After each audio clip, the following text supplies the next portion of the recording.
Alright, you primitive screwheads, listen up. Welcome back to Dark Arts and Entertainment, Grimm's Tales of Japan and the Far East. And I am your host, Eric the Brother Graham Drummond.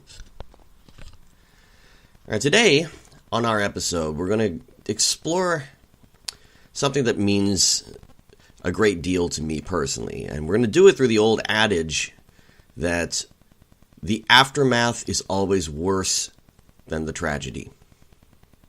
As some of you know, not only do I live in Japan, I live specifically in the city of Hiroshima, which has a history of tragedy. There's no way around that.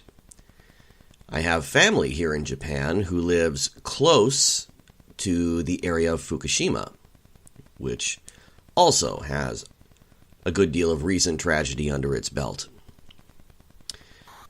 And Japan is obviously no stranger to tragic events, both natural and artificial. And the saying is true. The aftermath is always worse than the event itself. Now that happened, certainly it happened here in Hiroshima after the bomb went off. The effect of the bomb was devastating. If you ever get a chance to come to this city, I highly recommend it.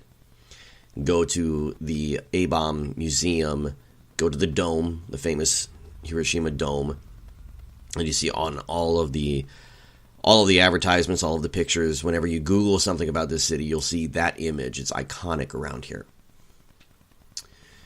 But then, what you have to understand is the vast majority of damage, the vast majority of death and loss and suffering happened in the weeks and months after the actual explosion itself.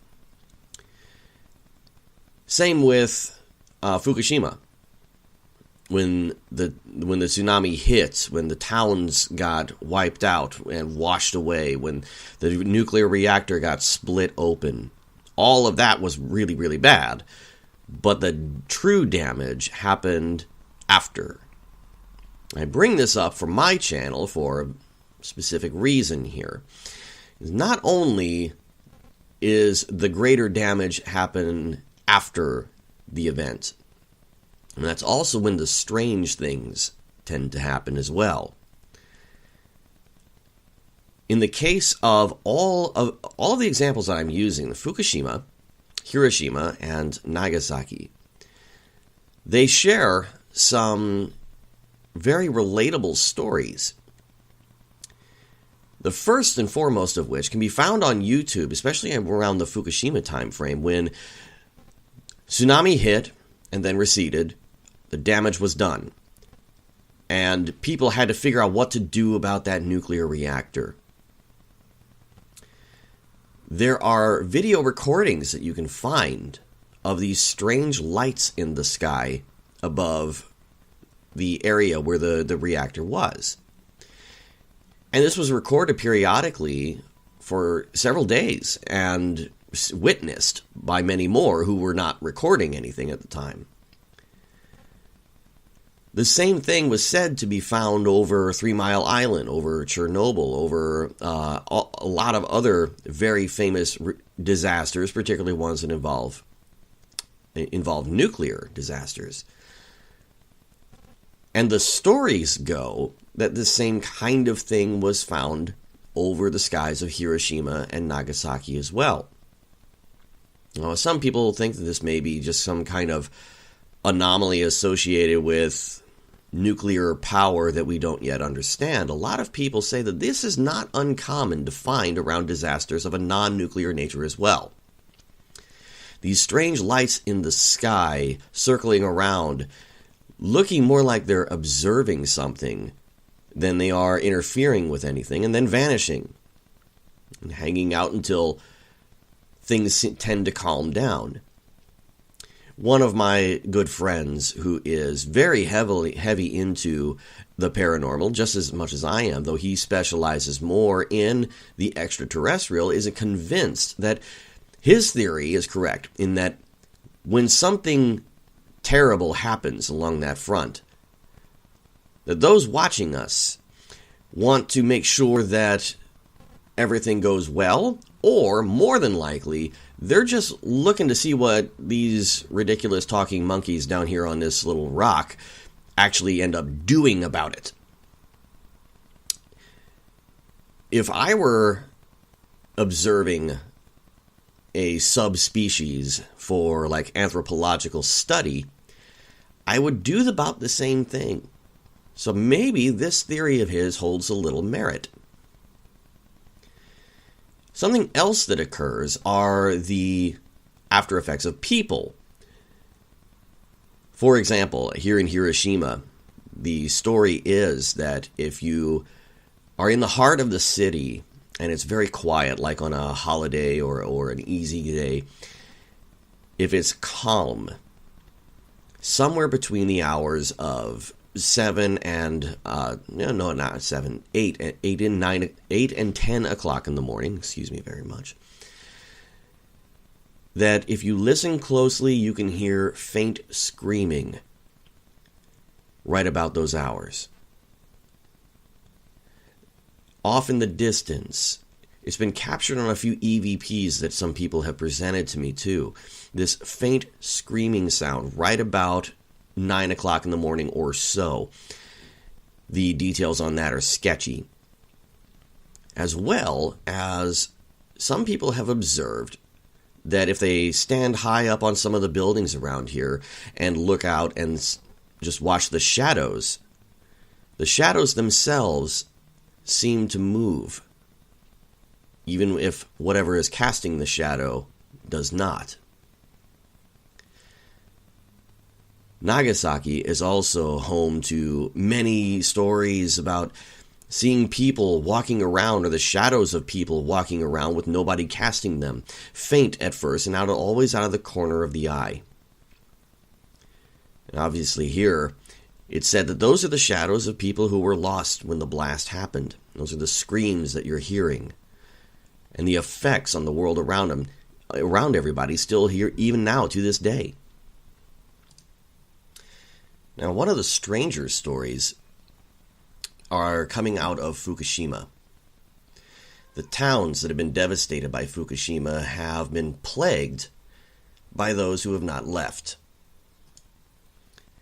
The police are getting calls from homes that have been destroyed and have no phone lines. People are getting messages, even text messages, from friends who had died.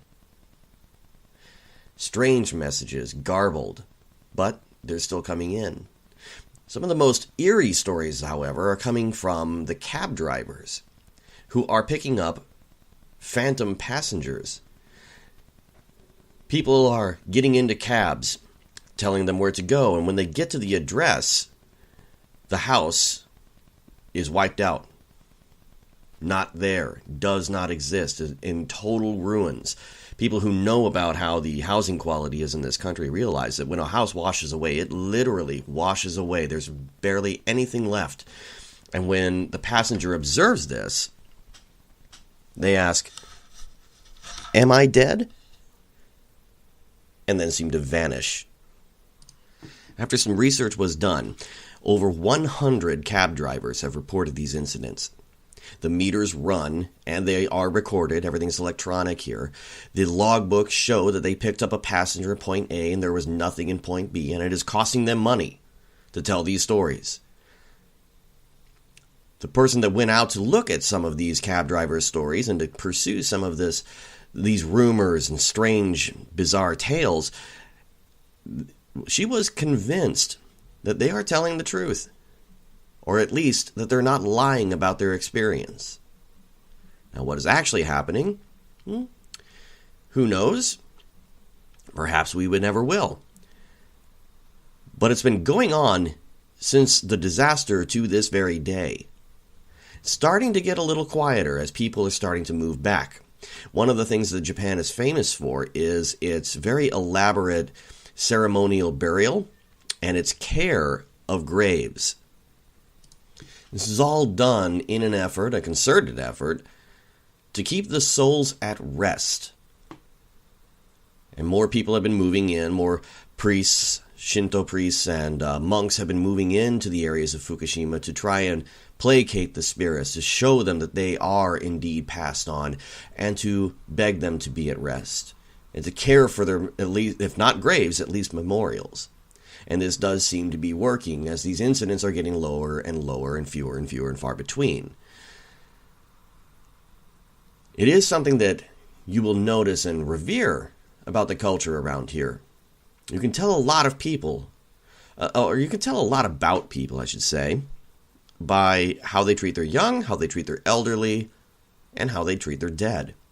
And here a great deal of respect and care and effort is put into all three of those things.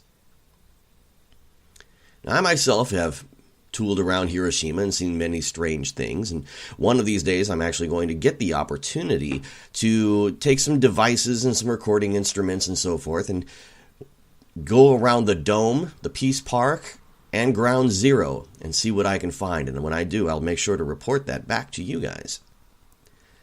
Show you what I found, if anything at all. So look forward to that. And if you have any stories, again, I want to hear them. Stories about Hiroshima, living in Nagasaki. Stories about Fukushima, if you know that area and have been up there. One of these days, I'm sure I'll get the chance to check it out myself. And once again, I will report it back to you. But if you have your stories, I want to hear them. Give me a message anytime. Use the message functions here. Check me out on YouTube. I have a video on YouTube about Hiroshima City and how much I actually really love it here. If you're looking to go into, travel to Japan or live around the area, visit Hiroshima. I promise you won't be disappointed. It's a wonderful city, and I absolutely adore it. So, without further ado, until next time, I am Eric the Brother Grimm Drummond, and remember, some mysteries were not meant to be solved. Some were meant to be savored. Thank you for listening, share it around, and Grimm out.